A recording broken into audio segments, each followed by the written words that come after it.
Assalamualaikum warahmatullahi wabarakatuh. Perkenalkan, nama saya Safa Nadia Putri dengan NIM 25566331 PN 19929. Tujuan saya membuat video ini yaitu ingin menjelaskan mengenai sistem penglihatan pada ikan.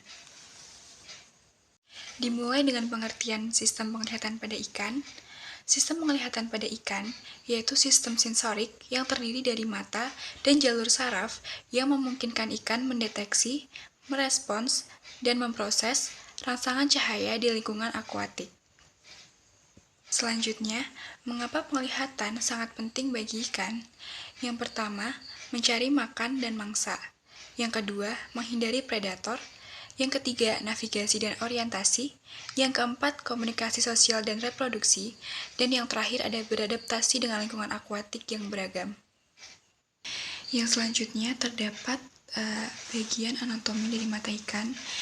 Dimulai dari lens, aqueous humor, iris, autoconus layer of cornea, retractor lens muscle, falciform process, optic nerve, vitreous humor, retina, chorioida, sclera, suspensory ligament, epichorioidal limb space, dermal layer of cornea, dan scleral layer of cornea. Selanjutnya, saya akan menjelaskan mengenai fungsi dari berbagai komponen mata ikan. Yang pertama, terdapat kornea. Kornea berfungsi untuk memfokuskan cahaya karena indeks refraksinya hampir sama dengan air. Yang kedua, terdapat sklera, yaitu memberikan struktur dan melindungi bagian dalam mata dari kerusakan fisik. Yang ketiga, terdapat iris. Iris berfungsi untuk mengatur jumlah cahaya yang masuk ke mata. Yang keempat, ada lensa, yaitu berfungsi untuk mengompensasi perbedaan refraksi cahaya di dalam air. Selanjutnya ada otot retraktor lentis, yaitu otot yang menggerakkan lensa mendekati atau menjauhkan retina untuk mengatur fokus atau akomodasi. Selanjutnya terdapat retina. Retina berfungsi untuk mengubah cahaya menjadi sinyal listrik yang dikirim ke otak. Yang terakhir terdapat koroid, yaitu lapisan yang mengandung pembuluh darah di belakang retina, menyuplai oksigen dan nutrisi ke sel-sel mata. Lalu, terdapat perbedaan mata ikan dengan mata manusia.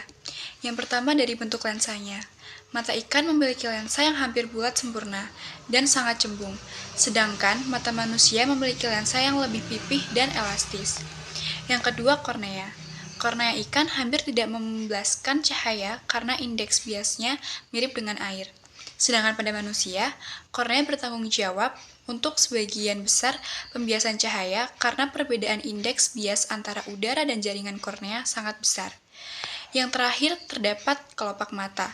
Sebagian besar ikan tidak memiliki kelopak mata dan tidak bisa berkedip. Mata mereka terus terbuka dan dilindungi oleh lapisan lendir. Sedangkan pada manusia memiliki kelopak mata yang berfungsi melindungi dan melembabkan mata. Berikutnya saya akan menjelaskan mengenai cara kerja penglihatan ikan. Yang pertama, masuknya cahaya. Cahaya dari lingkungan air masuk melalui kornea ikan. Berbeda dengan manusia, kornea ikan hampir tidak membiaskan cahaya karena indeks bias air dan kornea hampir sama. Ini berarti sebagian besar pembiasan dilakukan oleh lensa, bukan kornea. Yang kedua, terdapat peran lensa bulat. Cahaya kemudian melewati lensa yang berbentuk hampir bulat sempurna dan sangat padat. Lensa ini memiliki indeks bias tinggi dan bertanggung jawab untuk memfokuskan cahaya ke retina. Karena lensa sangat cembung, ikan memiliki penglihatan yang baik untuk melihat objek dekat di dalam air. Yang ketiga, mekanisme fokus atau akomodasi. Ikan menggerakkan seluruh lensa maju atau mundur menggunakan otot retraktor lentis mirip cara kerja lensa kamera. Saat lensa ditarik mendekati retina, ikan dapat melihat objek yang lebih jauh. Saat lensa rileks ke posisi istirahat atau lebih dekat ke kornea, ikan melihat objek dekat dengan jelas. Yang keempat, terdapat retina dan fotoreseptor. Cahaya yang sudah difokuskan jatuh ke retina yang mengandung sel fotoreseptor. Yang pertama, sel batang. Sel batang berfungsi untuk penglihatan dalam cahaya redup dan mendeteksi gerakan.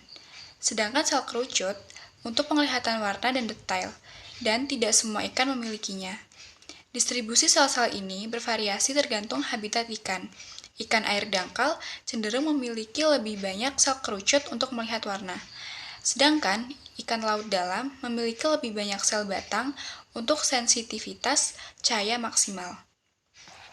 Yang kelima, terdapat pengolahan sinyal. Fotoreseptor mengubah cahaya menjadi sinyal listrik yang dikirim melalui saraf optik ke otak ikan untuk diproses menjadi gambar visual. Yang selanjutnya terdapat adaptasi khusus. Banyak ikan memiliki tapetum lucidum, yaitu lapisan reflektif di belakang retina yang memantulkan cahaya melalui fotoreseptor, meningkatkan penglihatan di air keruh atau gelap. Yang kedua, beberapa ikan dapat melihat sinar UV atau polarisasi cahaya. Yang terakhir, mata ikan terus-menerus terbuka dan dilindungi oleh lapisan lendir, bukan air mata. Yang terakhir, terdapat peranan sistem penglihatan pada ikan. Yang pertama ada berburu dan mencari makan. Hal ini meliputi deteksi gerakan mangsa, identifikasi jenis makanan, dan koordinasi serangan kelompok pada beberapa spesies. Yang kedua, terdapat reproduksi. Ini meliputi pengenalan warna dan pola tubuh pasangan.